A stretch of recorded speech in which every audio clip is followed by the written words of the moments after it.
Wow, congratulations, Kim Chu. Nanalo po. Isa po siyang karangalan na maibahagi na naman ni Kim Cho. Deserve. Siya po ay nanalo bilang International SEAL International Drama Awards. Congratulations, Asia Star Awards. I think si Kim yung pang-tatlong artista na sumabak bilang dito sa SEAL International Drama Awards. Ah, as far as I know, naalala ko ang nauna, si Bel Mariano, and then Catherine Bernardo. So, pang tatlo si Kim Cho. So, yun lang po yung aking nakikita base doon sa mga previews. Hindi ko lang sure sa ibang mga artista.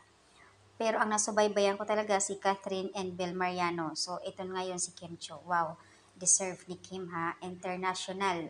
Congratulations. At na-post na ito sa Star Magic. Wow, proud. Star Magic kay Kim Cho. Nagpaabot naman ng pagbati ang ibang mga fan, mga netizens, highlight Kim Cho dahil sa kanyang at sa mga ibang netizens, lalo na sa mga Kim Pao fans. Um, Siyempre, lahat pasasalamat yon. Dahil kung hindi, dahil din sa kanila, lalo na sa mga fans, hindi rin makamit ito ni Kim Cho. Kaya deserve niya ito.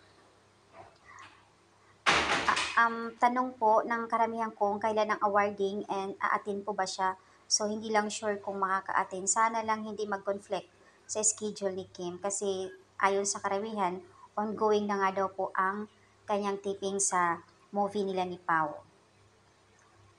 Deserve ni Kim Cho, congratulations. Nagpaabot ng pagbati ang ibang mga netizens. And syempre, deserve all the Philippines in your life. Just hold with your prayer.